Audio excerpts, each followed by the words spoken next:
ரோஜா ma'am அவங்கள பற்றி சொல்லணும். ஏன்னா நாடோடிகள் முடிஞ்சதுக்கப்புறம் தெலுங்கில் சம்போ சிவ சம்போ பண்ணும்போது நான் மேடம்கிட்ட போய் பார்த்தேன். மேடம் இந்த ரோல் நீங்கள் பண்ணணும் அப்படின்னு. நடித்து ரொம்ப நாள் ஆச்சு அப்படின்னாங்க. இல்லை வாங்க மேம்னு சொல்லி சம்போ சிவ சம்போ நடித்தாங்க. அதற்கு பிறகு இப்போது பார்க்குறேன் அவங்க திரையில். நடிக்க வைக்கிறதுக்கு பாரு ஒன்றையும் என்னையும் தான்.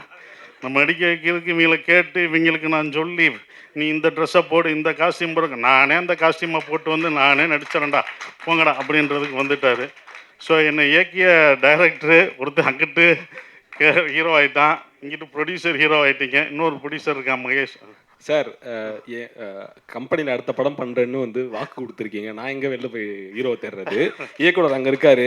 இவங்க புக்கை கொடுக்க மாட்டாங்க, ஸ்கிரிப்டை கேட்டால் தர மாட்டாங்க. சார் வந்து டேட்டு கொடுத்துட்டு போயிட்டாப்ல. நான் வெளிலலாம் எங்கேயும் யாரும் வச்சு பண்ணல சார், உங்களை வச்சு தான் படம் பண்ணுறேன். நீங்கள் சீக்கிரமாக வந்து நடிச்சு கேள்விப்பட்டேன். கேரளா வர நீ போனது ட்ரைனிங்.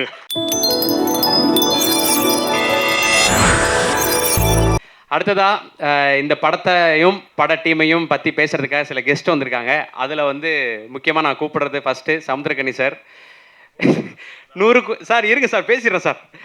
100 கோடி 200 கோடி பட்ஜெட்டில் உருவாகிற படத்துலையும் இவர் இருப்பார். ஒரு 3 கோடி 4 கோடி ஒரு பட்ஜெட்டில் உருவாகிற படத்துலையும் அவர் இருப்பார். அவர் எல்லாரையும் மிரட்டுற ஒரு பயங்கரமான வில்லனாகவும் இருப்பார். பயந்து நடுங்கிற ஒரு சாதாரண மனுஷனாகவும் இருப்பார். குற்றம் செய்கிற இடத்துல இருப்பார், பாதிக்கப்படுற இடத்துல இருப்பார், குற்ற உணர்ச்சி ஆகிற இடத்துல இருப்பார். அப்படின்னு சொல்லி ஓவர் த இயர்ஸ் வெவ்வேறு மொழிகளில் வெவ்வேறு கதாபாத்திரங்களில் வாழ்ந்துட்டு இருக்கக்கூடிய சமுத்திரக்கனி சார் அவர்களை அன்புடன் பேச அழைக்கிறேன். மேடையில் சொல்லிடுங்க சார். வாயை கட்டுப்படுத்தும் சார். எனக்கா இல்லை ஃபிட்னஸுக்கா? இறைவனுக்கு நன்றி. எனக்கு முந்தின நாள் தான் கூப்பிட்டாரு. நீங்களும் அதில் ஒரு தயாரிப்பாளராக இருப்பீங்கன்னு எனக்கு தெரியாது, வந்ததுக்கப்புறம் தான் தெரியும். வாழ்த்துக்கள் யுவராஜ் சார். வாழ்த்துக்கள் சார். நீங்கள் தொட்டதெல்லாம் பொண்ணாகும். வாழ்த்துக்கள் மேடம். வாழ்த்துக்கள் மேடம்.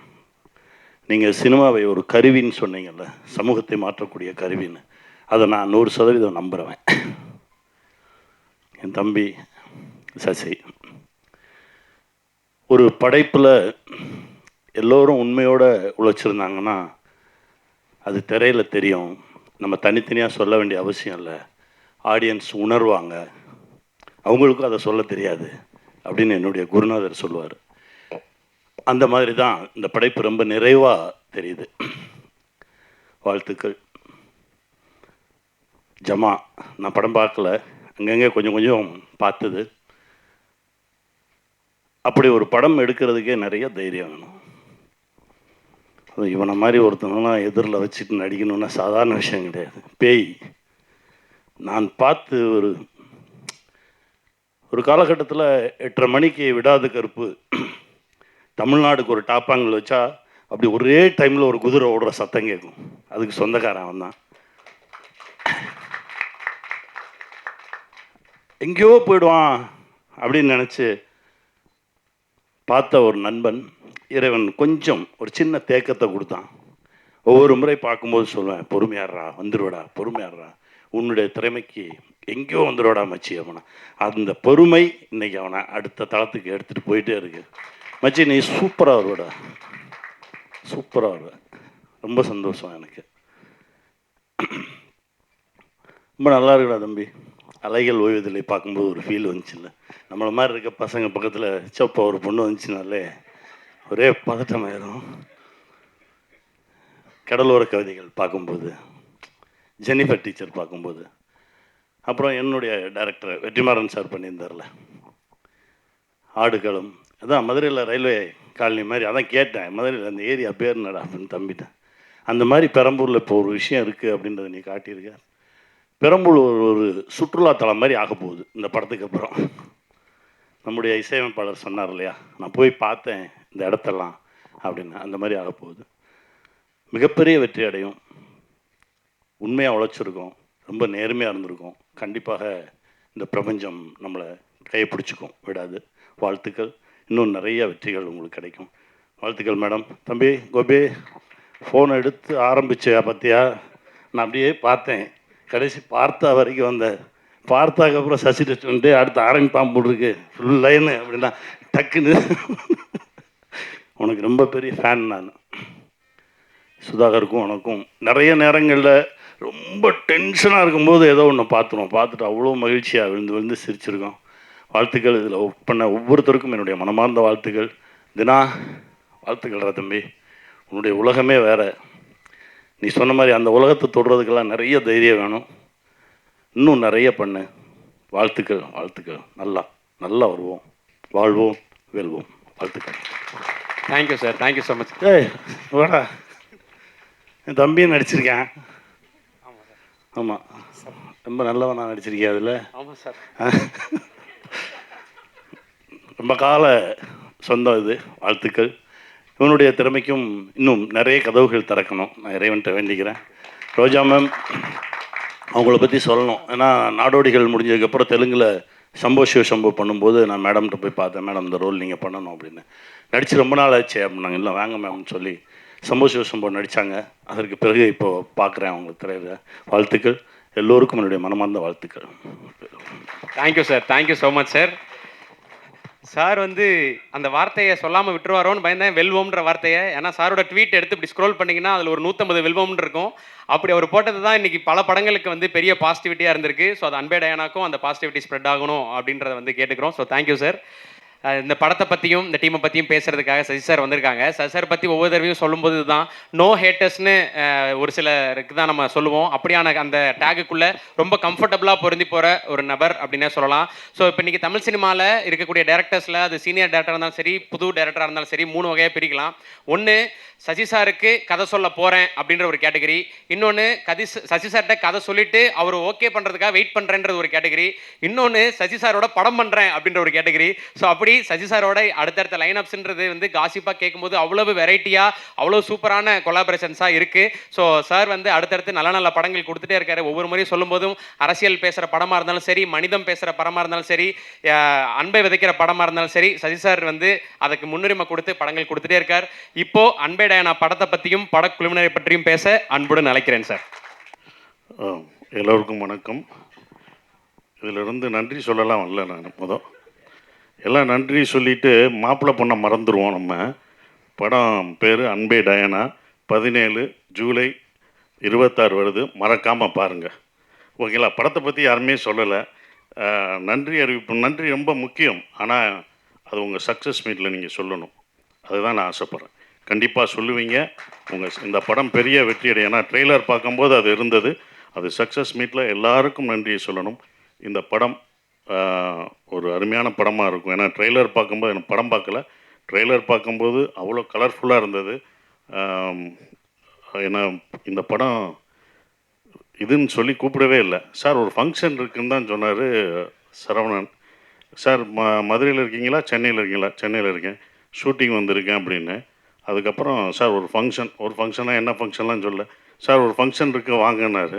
இங்கே வந்து பார்த்தோம்னே தான் அன்பே ஃபங்க்ஷனுக்கு கூப்பிட்ருக்காரு. நான் யுவராஜ் சொன்னேன், நீங்கள் எனக்கும் தெரியாது நீங்கள் வர்றது அப்படின்னாரு. அவர் கூப்பிட்டாரு.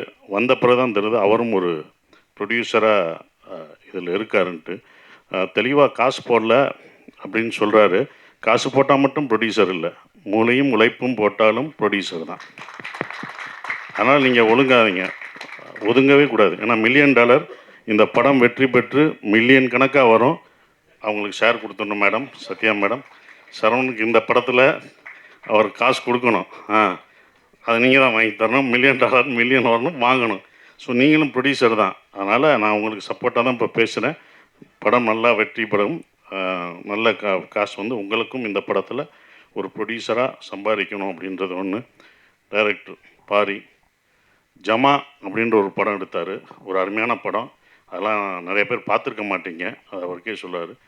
அந்த படம் நான் பார்த்துட்டேன். உங்களுக்கு ஒரு ஆறுதல் பரிசு. அந்த படம் நான் பார்த்துட்டேன்.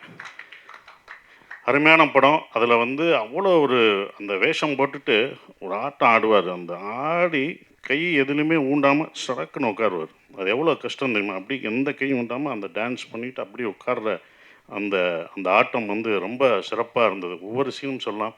அவருடைய அந்த வேஷம் போட்டது, அது பெண் வேஷம் போட்டது. ஆனால் அந்த படம் யாரும் பார்க்கல.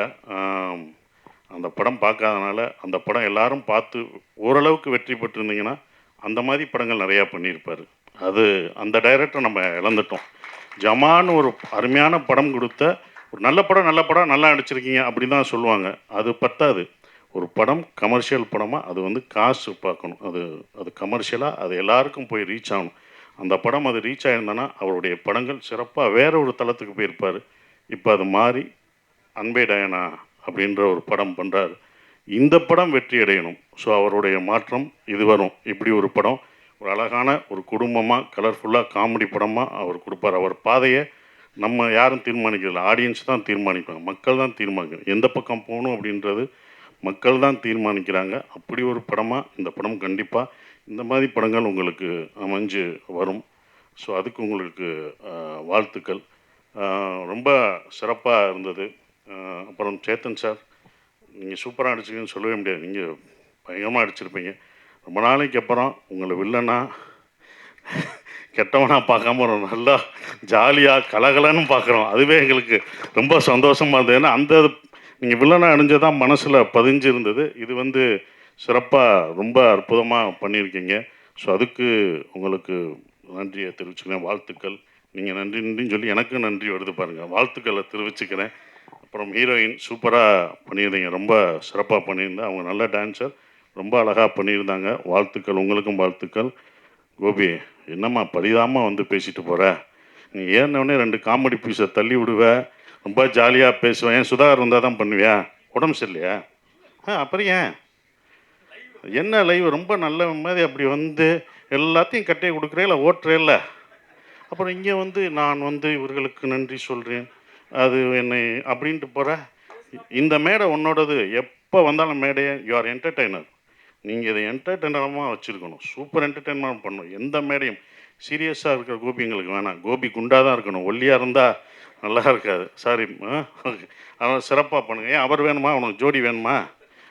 சிறப்பாக. உங்களுக்கும் வாழ்த்துக்கள். ரொம்ப அற்புதமாக பண்ணீங்க. மியூசிக் டைரக்டருக்கு அருமையான பாடல்கள் இருந்தது. ரொம்ப சந்தோஷம்.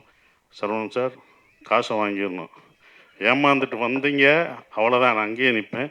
மேடம், நீங்கள் தான் அதுக்கு சாட்சி. அப்புறம் $1 மில்லியன் யுவராஜ், என்னுடைய டூரிஸ்ட் ஃபேமிலி அவ்வளோ கதையை கேட்டு ரொம்ப சிறப்பாக கதை கேட்குறதுல அவர் அப்படி ஒரு இது, அதுவும் டிசைன் பண்ணுறது எல்லாமே யுவராஜோட உழைப்பு. ஸோ யுவராஜுக்கு வாழ்த்துக்கள். அடுத்து ஹீரோ அப்புறம்னு கேள்விப்பட்டேன். ஏதோ ட்ரைனிங்லாம் போயிட்டுருக்கியாம்ல, கேரளா வரைக்கும் நியூஸ் வருது அப்படின்னாங்க. அதுக்கு வாழ்த்துக்கள். அடுத்து ஏன்னா எல்லாரையும் எத்தனை நாள் தான் நீயும் ப்ரொடியூஸ் பண்ணி எங்களெல்லாம் நடிக்க வச்சுக்கிட்டு இருப்ப. இவங்களை நடிக்க வைக்கிறதுக்கு பாரு ஒன்றையும் என்னையும் தான். நம்ம நடிக்க வைக்கிறதுக்கு இவங்களை கேட்டு இவங்களுக்கு நான் சொல்லி நீ இந்த ட்ரெஸ்ஸை போடு, இந்த காஸ்டியூம் போடுங்க, நானே அந்த காஸ்டியூமை போட்டு வந்து நானே நடிச்சிடறேன்டா போங்கடா அப்படின்றதுக்கு வந்துட்டார். ஸோ என்னை இயக்கிய டைரக்டரு ஒருத்தர் அங்கிட்டு ஹீரோ ஆகிட்டான், இங்கிட்டு ப்ரொடியூசர் ஹீரோ ஆகிட்டீங்க. இன்னொரு ப்ரொடியூசர் இருக்கான் மகேஷ் சார். கம்பெனியில் அடுத்த படம் பண்ணுறேன்னு வந்து வாக்கு கொடுத்துருக்கீங்க. நான் எங்கே வெளில போய் ஹீரோ தேடுறது? இயக்குனர் அங்கே இருக்காரு. இவங்க புக்கை கொடுக்க மாட்டாங்க, ஸ்கிரிப்டை கேட்டால் தர மாட்டாங்க. சார் வந்து டேட்டு கொடுத்துட்டு போயிட்டாப்புல. நான் வெளிலலாம் எங்கேயும் யாரை வச்சு பண்ணல சார், உங்களை வச்சு தான் படம் பண்ணுறேன். நீங்கள் சீக்கிரமாக வந்து நடிச்சு கேள்விப்பட்டேன். கேரளா வர நீ போனது ட்ரைனிங் இந்தா பாருங்க, போகிறது எனக்கு கேரளாவில் சொன்னாங்க. ட்ரைனிங்க்கு போகிறேன்ட்டு கேரளாவில் சொன்னாங்க. ரொம்ப வாழ்த்துக்கள். இருந்தாலும் வாழ்த்துக்கள் சொல்கிறேன். சுதர்சன், நாங்கள் கூட எப்போயா இருந்தாண்டா அந்த படத்தில் $1 மில்லியன் நடப்போம். $1 மில்லியனோட செட் ப்ராப்பர்ட்டியாகவே ஆகிட்டான். எல்லா படத்துலையும் வர்றான் அவன். வாழ்த்துக்கள். டீச்சராக வந்து அந்த படத்தில் இதில் ஒன்று இருக்க வாழ்த்துக்கள். ரொம்ப சந்தோஷமாக இருக்குது உன்னுடைய வளர்ச்சி. ரொம்ப சந்தோஷம். நன்றி. குறிப்பாக அந்த book release, Saravanan sir book ரிலீஸுக்கு நாங்களாம் எவ்வளோ பண்ணியிருக்கோம்னு சொல்லிவிட்டு நீ காம்பேர் பண்ண, அதுக்கு காசே வேணாம் சார், நான் இந்த இதுக்கு ஏதாவது பண்ணுறேன்னு சொன்னேன்ல, டச் மை ஹார்ட். ரொம்ப நன்றி. ஆனால் அந்த புக் ரிலீஸ் அப்போ அவர் வந்தப்போ எல்லாம் இவ்வளோ கான்ட்ரிபியூட் பண்ணியிருக்கேன், நான் சரவணன் சாருக்கு எதாவது பண்ணணுன்ட்டு, எனக்கு காசே வேணாம் சார், நான் வந்து இது பண்ணுறேன் அப்படின்னா கஷ்டப்பட்டு முன்னேறி வர்றான். எதுவுமே வேணான்னு சொன்னதுக்கு நன்றி நான் இங்கே தெரிவிச்சுக்கிறேன். ரொம்ப நன்றி. நீ சிறப்பாக வரணும் அப்படின்றது இது. எல்லாருக்கும் நன்றி. யுவராஜ், உங்களுக்கு தம்பி, உன் பாட்டு நீ பாடுவேன்னு நினச்சேன். இன்றைக்கி உன் பாட்டு பாடினா ரொம்ப நல்லாயிருக்கும். ரொம்ப சிறப்பு. அண்ணே நாகராஜனே, ரொம்ப வாழ்த்துக்கள். எல்லாருக்கும் வாழ்த்துக்கள் சொல்கிறேன். யாரையும் விட்டுருந்தாலும் மன்னிச்சுக்கோ. இந்த படம் வந்து தேட்டரில் எல்லோரும் பாருங்கள், சிறப்பாக இருக்கும். பாரி, நீங்கள் வருத்தப்படாதீங்க. ஜமா தோல்வி அடைஞ்சது, வருத்தப்படலாம். இந்த படம் சூப்பர் ஹிட் ஆகும். அதுக்கான எல்லா பாசிட்டிவிட்டியும் தெரியுது. ஏன்னா அவ்வளோ உழைப்பு போட்டிருக்கீங்க. இந்த மாதிரி படங்கள் ஜெயிக்கணும் அப்படின்ற ஒரு விஷயத்தை நான் சொல்கிறேன். மேடம், இன்னொன்று கோரிக்கை, நீங்கள் வந்து அங்கங்கே நான் கோரிக்கை வச்சுருவேன், அது என்னோடய பழக்கம். நீங்கள் வந்து இது பசங்களுக்கெல்லாம் ஐஏஎஸ் அகாடமி இதெல்லாம் வச்சுருக்கீங்க. அதை எங்கள் ஊரில் மதுரையிலையும் வச்சுட்டிங்கன்னா இன்னும் கொஞ்சம் சந்தோஷமாக இருக்கும். ஏன்னா தேனி, உசிலம்பட்டி இங்கே மக்கள்லாம் வந்து இங்கே வந்து படிக்க வேண்டியதாக இருக்குது. ஏன்னா அங்கே உள்ள கிராமங்கள் மக்கள். சரி, நீங்கள் மதுரையில் ஒன்று ஆரம்பிச்சிங்கன்னா அங்கே ஒன்று இது இருக்கும். எப்படி சினிமாவுக்கு ஒன்று பண்ணுறீங்க, ஐஏஎஸ் அகாடமி பண்ணுறீங்களோ அதே மாதிரி ஏதாவது சொல்கிறீங்களா? வாங்க வாங்க, கோரிக்கையை நிறைவேற்றிங்கன்னா இதோட என்ன இன்னைக்கு நான் வந்து இப்போனா நான் விடிய விடிய உட்காந்துருப்பேனே. சாரோட கோரிக்கை வந்து மிக விரைவில் நிறைவு செய்யப்படும். ரொம்ப நன்றி. அது சார் டேட்டு கொடுத்தாருன்னா கண்டிப்பாக உடனே செஞ்சுருவோம். நான் அதுக்கு பண்ணுறேன். படிப்பு தான். ஏன்னா படிப்பு ரொம்ப முக்கியம். அந்த அவசியத்தை படமாகவும் சொல்லிட்டோம்மா. அதனால் ரொம்ப நன்றி மேடம். ஸோ வந்த எல்லாருக்கும் என்னுடைய வாழ்த்துக்களை தெரிவிச்சுக்கிறேன். எல்லாருக்கும் வாழ்த்துக்களை தெரிவிச்சுக்கிறேன்.